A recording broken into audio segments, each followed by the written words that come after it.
Back again for episode 2 of What's Your Sporte. We're here with somebody that I met when I moved to Pontotoc. But first things first, we want to let you know that today's podcast is sponsored by Rodriguez Construction LLC. These guys do all the work from roofing, painting, sheetrock floor, anything you need. Give them a call, 662-488-5249. Rodriguez LLC for your construction needs. We're going to jump right into it with my guy, Kyle Hurd. As I mentioned, I met him as soon as I moved to Pontotoc. Kind of got familiar with the school and the basketball. Kyle, welcome, man. Thanks for joining me this afternoon. Appreciate you having me. So, I know you live in Pontotoc now, but you grew up north in Ingomar. Ingomar, right. So, tell me about Ingomar. Well, if you've ever been to Ingomar, heard of Ingomar, Ingomar's only tied to one thing, and that's basketball. There you grow up as a little kid, and basketball is everything. When you're a kid, you're going to camps, you're going to games, and I mean that's just how it is. If you're at Ingomar, you either want to play basketball or you want to watch basketball, be involved with basketball. It's one of those places where basketball is king, and there's not much debate for anything else. And which, been a lot of success in a lot of sports, but it always comes back to basketball. And it's one of those places that you really be proud to be from. To be, if you're in the basketball world, it's one of those places where, when people ask me, coaching, where you from, I say Ingomar, and they say, oh yeah, I get it. Yeah. And that's just kind of how it is.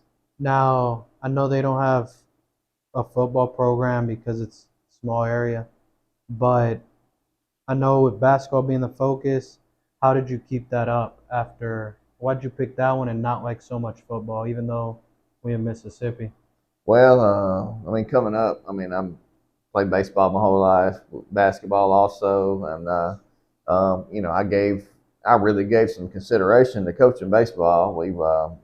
I actually came back my first year getting back into coaching. I actually went back to Ingomar, and I assisted Jonathan Ashley, who was my head coach's son, and Jonathan was an assistant while I was playing. He was my junior high coach, and now he's family to me. And so anyway, I came back, and then my baseball coach, he didn't have assistants at the time, and so I just kind of came back, and I really wanted, while I was young, I wanted to do multiple things. I wanted to stay in basketball and then stay in baseball as long as I could, and kind of figure out what I really wanted to do. And so I spent 1 year also with him with baseball, and it was a great time. Me and my baseball coach, Andy Wilbanks, we were, good friends. And but I tell you, once I got through a baseball season coaching and not playing, the weather, I decided I was going to be an indoor guy for good. We went to a spring break tournament down below Panama City,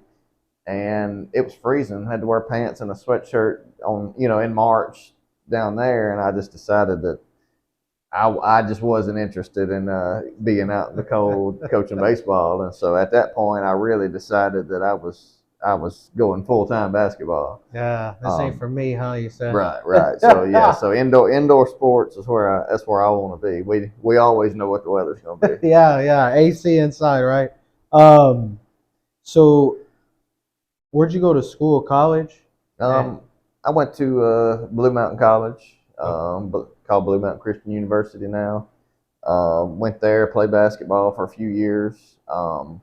That's actually how I always knew I was getting into coaching. That was my plan the whole time. But anyway, I tore my ACL the end of my sophomore year. Tried to come back my junior year, hurt my knee again, and at that point, I just decided that I was done. I didn't want to rehab anymore. It just wasn't. It just really wasn't worth the risk anymore to me. And so my coach at the time, J.D. Parker, he's coaching high school in Arkansas now. But for my last year, he allowed me to come on as a student assistant, and he allowed me to work pretty closely with him. And I was able to, really get in the coaching side there, and learn some things from some different angles. Had an assistant coach there that Bo Tillery, who's a successful high school coach in Arkansas now. Also, we were able to interact a lot, and I was just able to pick up a lot of little things, kind of breaking me into coaching. Yeah. Was able to see the recruiting side a little bit, and just see some different views on the game after playing for a while, and it was a nice refresher, and that really kind of got me started into my coaching journey, I guess. So it kind of gave you like a hand up being on the university level and then coming to the high school level then. Right, and there's just a lot of different things that goes into the college side that you kind of learn at that time. Is that the direction you want to go, or you want to go back to high school? And I really think high school is where I belong. I feel like it fits me and my family, and my desires, and it's a good place for me. Yeah. So what made you transition to girls versus boys basketball?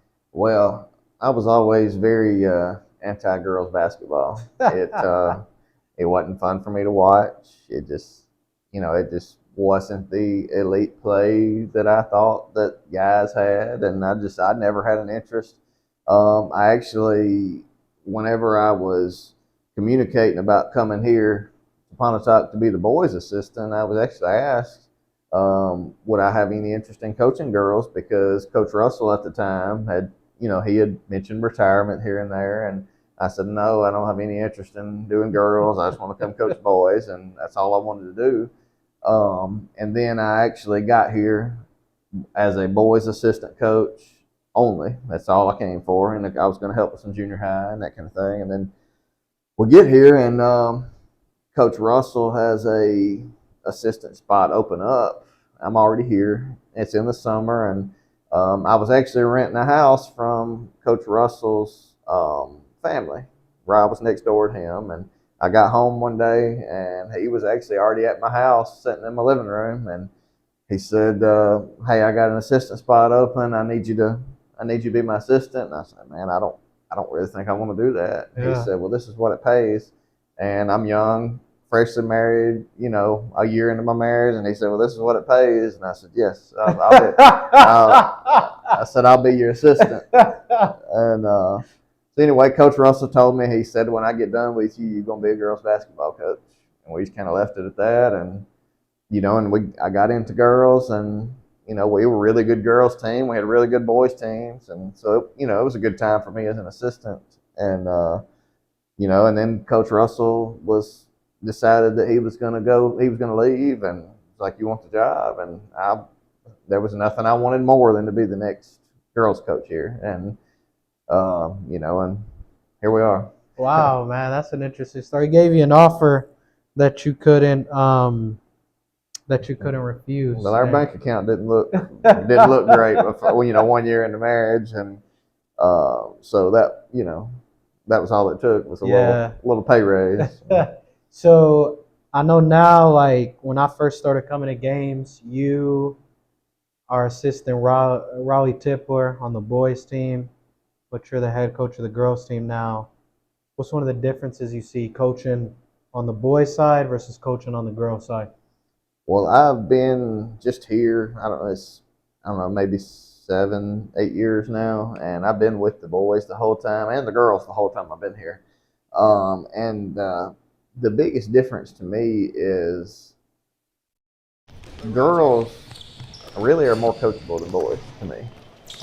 Not that boys are defined and they don't want to hear what you have to say, but in a typical situation, boys play a lot more pickup basketball. A lot higher number of them try to play AAU basketball. They go to the park and they play a lot, and they watch Twitter and they see what these NBA guys are doing, all these highlights. And these boys, every boy thinks that they're this elite player and going to go to the NBA and they're going to go D1, all this kind of stuff. And that's great. And a lot of these guys are very capable. We've had some super talented guys here, and we're coachable, but they all had so much ability that a lot of times they get the ball in their hands and they just think, I can score. Mm-hmm. And many times they can. But when you get a lot of guys doing the same thing, it really throws a wrinkle in, the coaching side of it. Playing a lot of And hero ball. right, and it's not that they're being defiant; they just have a lot of confidence in their abilities. Yeah. Where on the flip side, girls don't play that much pickup basketball. Now some do, but they work on their skills. But girls are for the most part, very team oriented. If I say run this play, it's almost to a point where they could have an open layup and they won't take it to go run my play. Yeah. They're almost too coachable at times.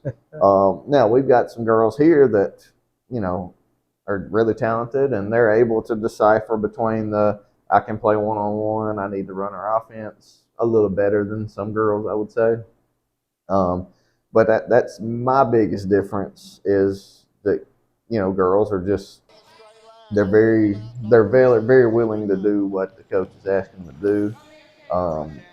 They rely more on the team than they do themselves more often. And like I said, you watched our guys play. We've had some great players and won a bunch of games. So it's not that the strategy is one's good and one's bad, one's right, one's wrong. But I think it's just if you really want to sit down and coach X's and O's, I think girls is just a little more enjoyable to do that in.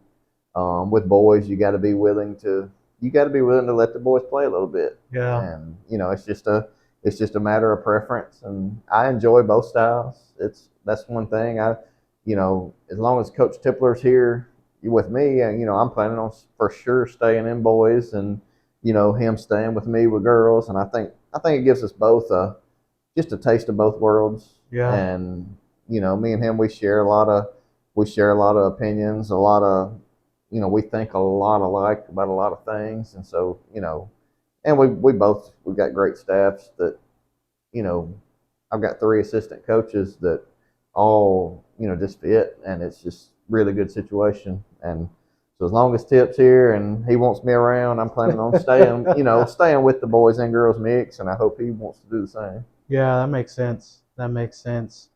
Now, parents, I know, man, on Twitter and Instagram, we've seen crazy videos.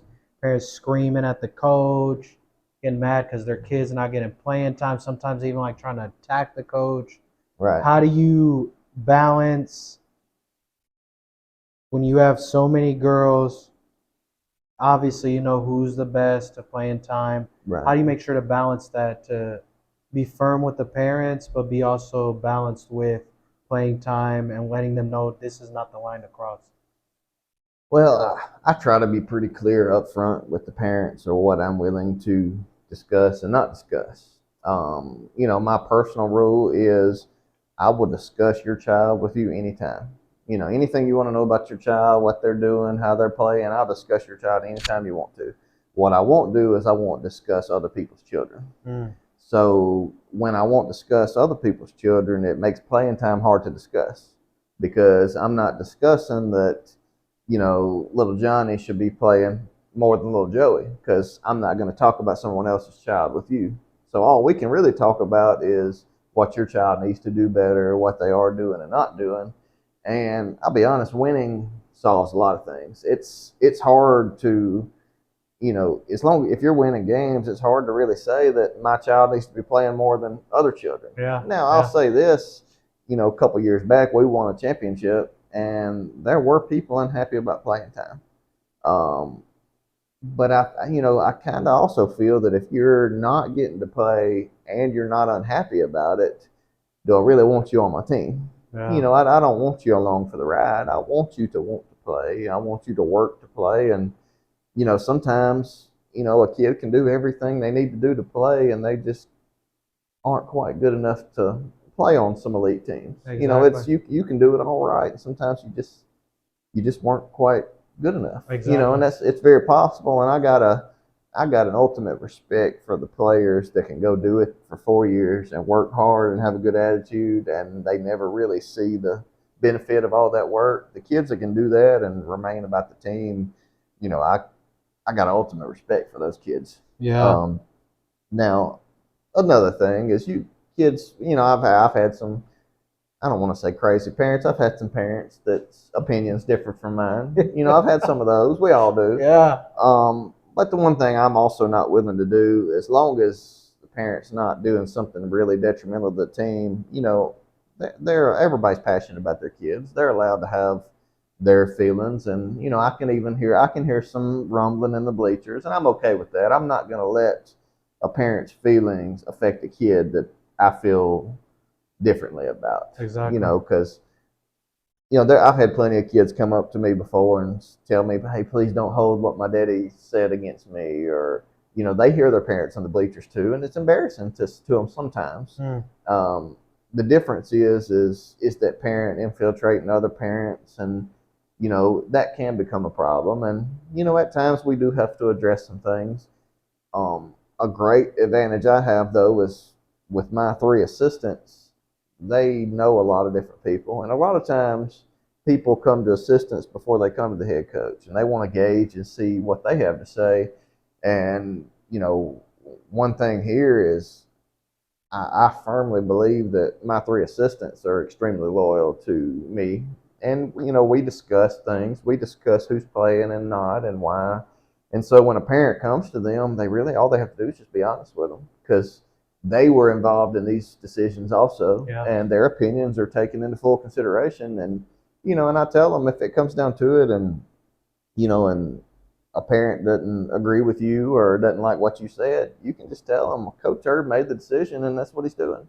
And I'm completely fine with that also. But it's tough if you have assistants that undermine you and they want to play the friend game with parents, and that can be very tough. But I mean, my assistants, they're extremely loyal, and I'll back them up on anything they need. They'll back me up, and it's just a great dynamic. And so a lot of the parent issues, it gets fixed before it ever gets to me. And there's some that I never even knew about. Yeah. And that Coach Tip said, "Oh, hey, I handled this for you." Great. Or Coach Hatcher, Coach Ball, they handled it. And, that makes my life a lot easier. Yeah, when you have a good supporting cast, right? But all parents, I heard this at the coaches clinic last week and heard it before. All parents feel the same way. They want you to play the best four players and their kid. And that's just kind of how it is. And I don't blame them. I want my kids to be successful in the future too. And but it does everything just doesn't always go the way you want it to. That's true. That's true. What maybe thinking about all of these things that you just spoke about, especially person, what do you think some stuff that people, man, what do you think people take, maybe not undermine or take for granted or don't recognize about coaching girls basketball? Well, I think what a lot of people don't realize is it's just not about points. There's so many people, a kid can go out here and they can go score 12 points, but you're not looking at the fact that they just gave up 15. That I think a lot of people get very focused on just that single aspect at times, when girls are so much more willing to fit a role for their team. I've got girls that if I told them, do not shoot another shot, go do this and this and this, they're going to go do it, and they're going to help us win.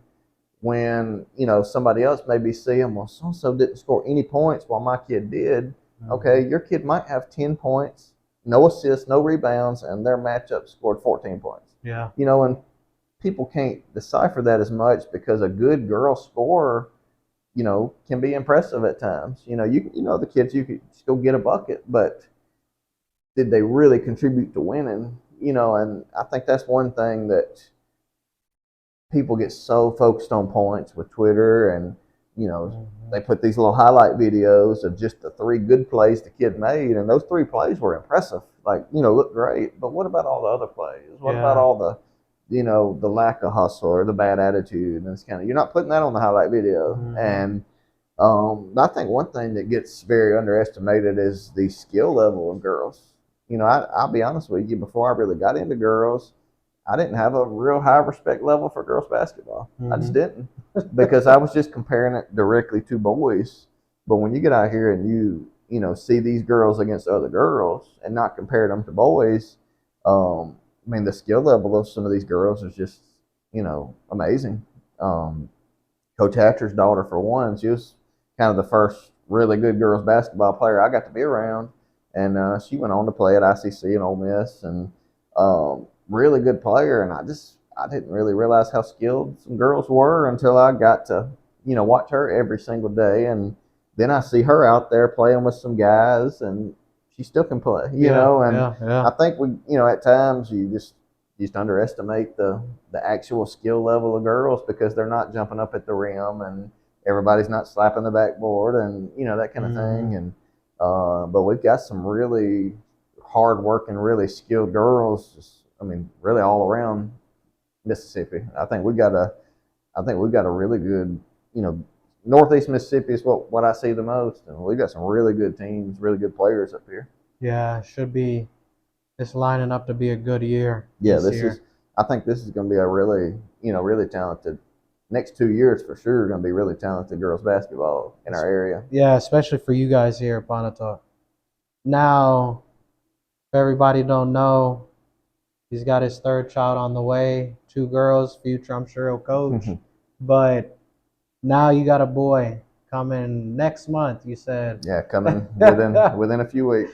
And so I'm sure you're going to be coaching him up. Is there a possibility you switch to boys basketball to have the opportunity to coach your boy, similar to like Tipler? Yeah. Got to see him coach his son. Was that something you think you could see yourself doing? Well, I think at this point that's so far away for me to really think that way. My oldest, she's going to 2nd grade, and so I'm going to get to see sooner than later how much I enjoy coaching my kids at all.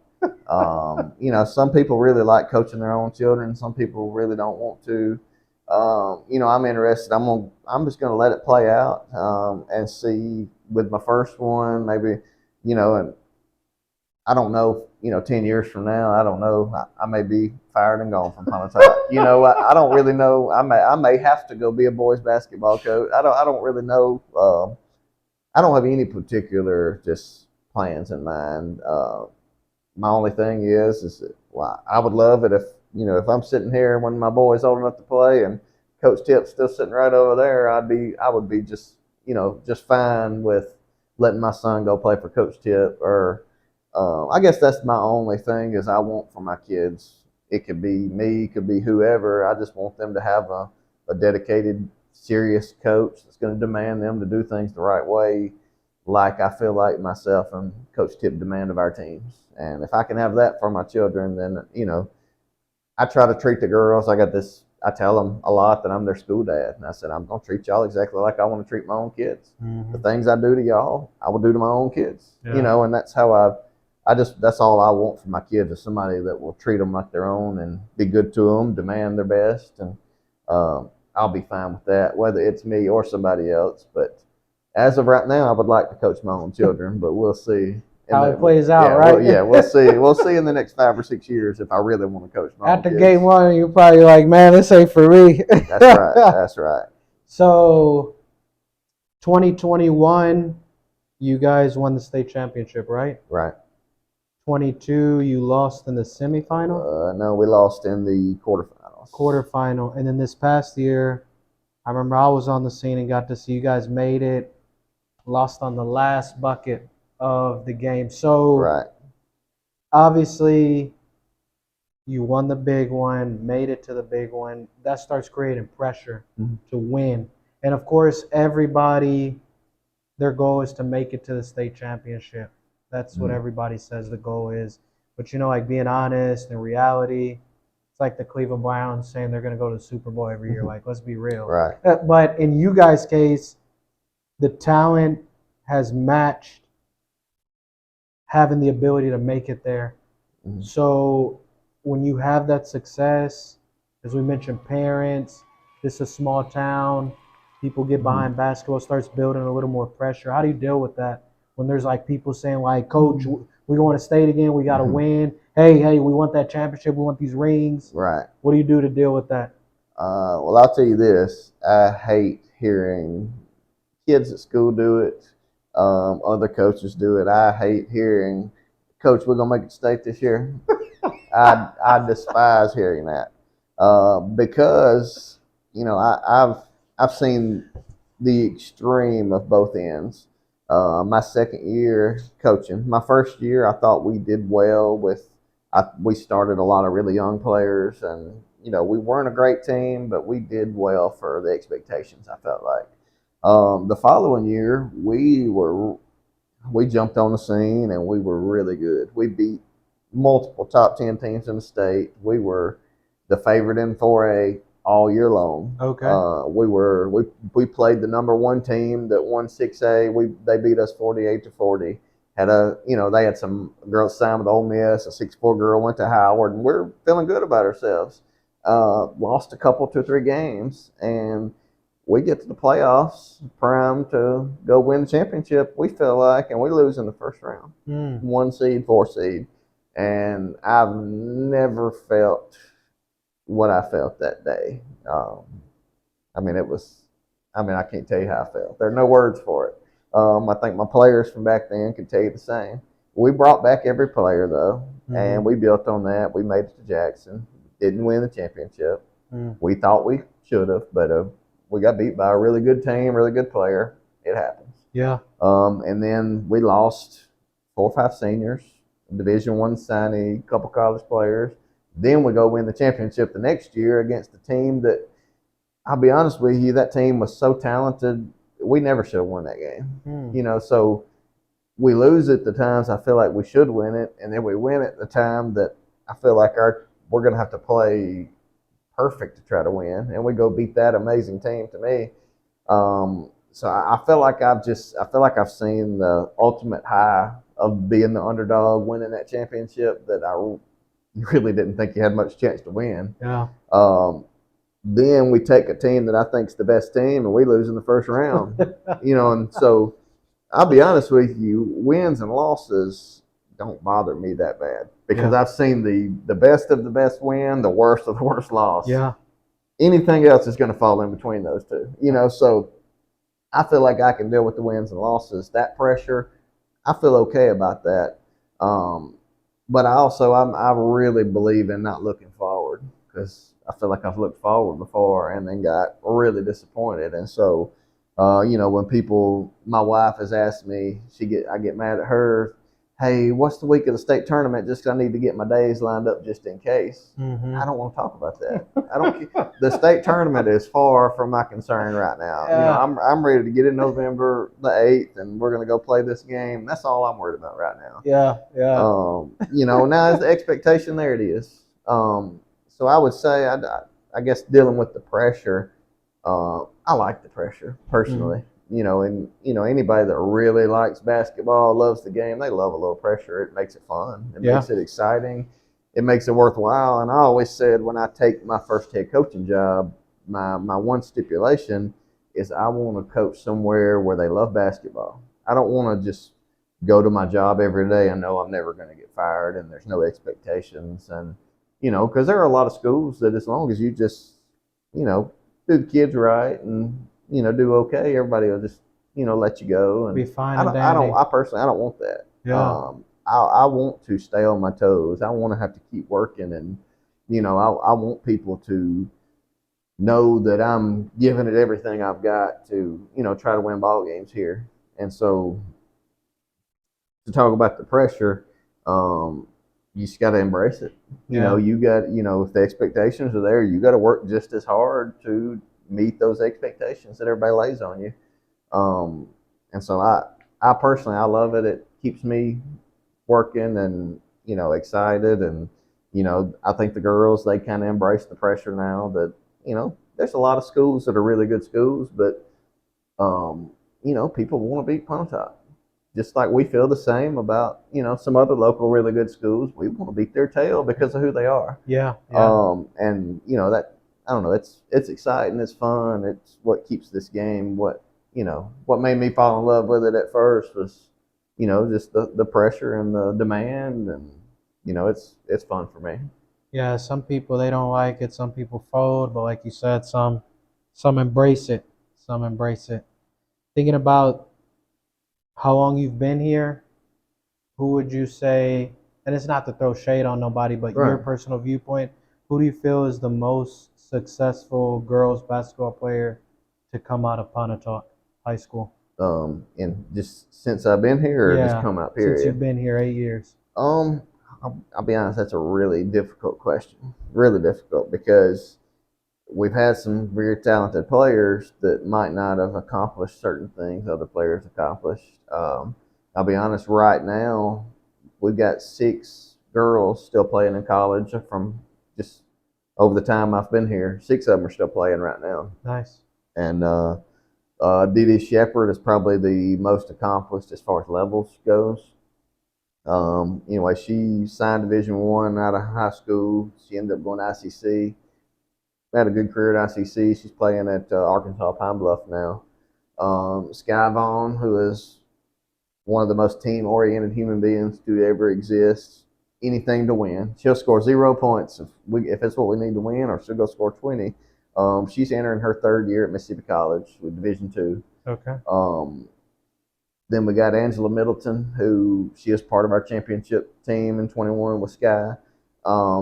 She went to East Central out of high school, tore ACL, had some setbacks. Anyway, she's transferred. Her head coach from East Central is at Northwest now. And so she's transferred to Northwest, and she's got an injury year that she's able to use. And so,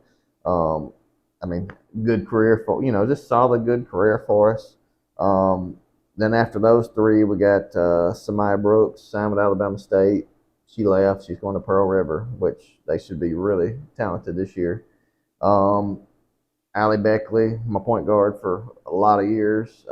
She was starting point guard and shortstop at ICC last year, which is really impressive. Yeah. But anyway, she's at ICC again. And then Jamia Bowen, who graduated for us year before last, she'll be at ICC this year. Okay. So just and then Michaela Boyd was also our championship team. She went and played at Holmes out of high school. She's going to be a nurse now. Okay. And so she kind of gave up basketball. But, just as far as, it's hard for me to rate accomplishments, most accomplished. But all those girls, just as far as continuing to play basketball, they're all, just doing very well. They're all contributing on their teams. That's what's the biggest thing to me that excites me is they're getting to college and they're actually playing and contributing, and so I'm excited to see, Dee Dee's team. They played for the SWAC championship this year. They had a great chance to win that and go play in the NCAA tournament, and they fell a little short. But just to see your players get out and get some opportunities like that, it's I don't know, it just makes you proud. And I try to go watch them play every one I can each year, and just to see you kids out there just still playing hard and just giving their all, and you'll see them going around wearing some Pontotoc shirts. They're still happy to be from here and represent our program. They come back here and scrimmage with us, and they want our next group to be just as good as they were, and just for them to push to carry on that legacy is great. But it's hard for me to pinpoint a most accomplished. And after all their careers are said and done, maybe we can kind of revisit that question and see what they did. But we've also got some nice legacies coming through right now that are they're going to leave their stamp on our program as well. Definitely. You don't want nobody come by slashing your tires. Man, coach didn't mention that's right. That's right. But they all had major parts in just continuing the success of Pontotoc basketball. Now, coming up this year, I got to see a couple games you guys played last year. So you got really good star Channing Lane. You got Elena Ball. You got Corey Ware. Just some of the girls I remember. You lost 3 seniors in this class. So this team is shaping up pretty good. So what do you think? What have you told the girls? Like, hey, this obviously want to be successful, but when you have a team this talented, going back again to what we said about pressure, it's a possibility you can end up in Jackson again. Just based off you have a good team. But for you, what have you internally said? This is my goal this year for this squad. Well, I tell them yearly, I don't care what team it is, our goal is to go win a championship. Now some years you have the pieces that makes that a possibility. Some years that you just hope you can make it to a certain point.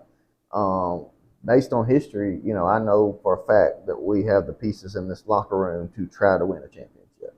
Now, in 5A, there are going to be some really good teams. And going up to 5A, it's a new challenge. That's right. You guys are we're going up to 5A. It's not gonna be the same old teams that we know what we're getting into. A lot of this is, we're seeing a lot of teams. We're gonna see a lot of them for the first time, and the size in 5A goes up a notch, athleticism goes up a notch, and we embrace that. I think it's gonna be fun seeing some new teams in our division, and our travel is going to be more. We're not excited about that, but the new challenge is it's going to be fun. But I mean, my expectation is to give ourselves a chance to get back to Jackson, and the thing is, you get to Jackson, and anything can happen. Yeah. You get out there on that big stage, and some people go and they excel there, and some teams may get there and not do as well. We've been on both sides of that. We've had the best team and we didn't get it done, and then we've had the inferior team and went and got it done. And it's exciting just to get there. But I do think we have we return our 3 leading scorers. We return, 7 of our top 10. Molly she missed a lot for us, but so 7 out of our top 9 contributors at the end of the year we returned. And so, we know we got the pieces. It's just a matter of can this team replicate what last year's team did effort wise, team oriented. Can everybody keep it about the team? And a lot of these girls now, they're fighting for scholarships, and and so how many of them can put aside their personal agendas and remain focused on the team first? Yeah. And if we can do that, and not care who gets the credit and just go win, I think we got a chance to be really successful again. That's good. That's good. Some quick hits. So we in Pontotoc. Favorite place to eat for you in Pontotoc? No, we don't have a lot of choices, but right. Well, the one my go-to, and they became top notch for me over time because they know my order by heart now. Blacksmith Barbecue. Yeah. They're great, and buffalo chicken quesadilla, Philly cheesesteak. They're kind of can't miss us there. Yeah. And they got good Fountain Mountain Dew. Not a lot of people have Fountain Mountain Dews anymore, and so they have a good Fountain Mountain Dew, and so it keeps me coming back. But they're great. For a daily lunchtime or breakfast meal, they're solid. That's your spot. Most famous person that you know or you saw come out of Pontotoc? There hadn't been a ton. A couple people that come to mind that just have, done well and that kind of world. Wesley Walls. Yeah. Played football, played NFL, won Super Bowl, and you'll every once in a while you'll get to see him around here. Another really prominent name, Terry Harmonica Bean, plays blues. Okay. He'll come back. He'll play a show here and there, and but he's just a prominent name. I guess the closest one to be famous, he's still in work in progress with his baseball career. Delvin Zen played basketball for us here, baseball, and got drafted by the Cubs, and he's playing in Sioux City still. Keeping the dream alive. Excited about that. Then Caleb Hobson just got drafted by the Rockies the other day. Saw that. Another, he was a 3-sport star here, and so a couple of those guys, we're hoping to make it big. From all of our programs here. I'm hoping to have autographed jerseys up here, in my office one day. Yeah. If you guys don't know about Wesley Walls, Google it. It's funny. I heard about it. It was controversy when he had to switch schools here. Crazy thing. Crazy story. Go check it out. Last thing, what is, I guess, your favorite memory? I'm sure there's a lot, but what's your most memorable moment, you think, since you came and started coaching here in the 8 years? Well, my favorite memory's got to be, winning our championship. Just I've wanted that my whole life. at Ingomar, if you don't win a championship, you don't get your name on the wall, and you just grow up wanting that and going to the big house. And we had a team that played for a championship. We didn't get it done. And then I've wanted that, and as far as professionally, I've wanted that more than anything. And we were able to get that done, and so it's kind of a lifelong dream fulfilled. So that's probably my favorite individual memory. But I tell you, this past season with this team that we lost 3 college players. We've, like I said, we've lost 6 or 7 over the last 3 years, and then we got this team coming back with these 3 seniors that have just been with me forever, and set the tone. Just having the way this team came together, and we really had no idea what our expectations were this year. We hoped some things, but we had no idea. And so for that team to just do what they did, and I crack jokes at her now to try to make light of us Shannon getting her shot blocked on that last play that would have could have won us another championship. And so this season was very memorable to me. Okay. Just because we didn't have college players running around everywhere. We were a bunch of no name type players, and they came together as a team and gave us a chance. And we made some history in some ways. Not we didn't get the goal completed, but it was a lot of fun and it's a very memorable season. Yeah, that makes sense. Well, I appreciate you joining me today, man. Thanks so much. I'm really looking forward to coming out and catching a game or two of you guys this year. And once again, today, we appreciate Rodriguez LLC sponsoring us to set up What's Your Sporte podcast. As mentioned, for all their construction needs, we'll tag their page on Instagram. Anything you need, give them a call. Local here in Northeast Mississippi area, 662-488-5249. And appreciate my guy, Coach Kyle Hurd, joining us today as well. And man, best wishes on this season, okay? Thanks, man. I appreciate it. Yes, we'll see y'all soon. We're going to be transitioning into somebody else for our episode 3. And it's going to be a really nice story. If you've ever heard of Amory, Mississippi, they had some setbacks. We're going to be talking to somebody special for our next episode. Take care. Speak to y'all soon.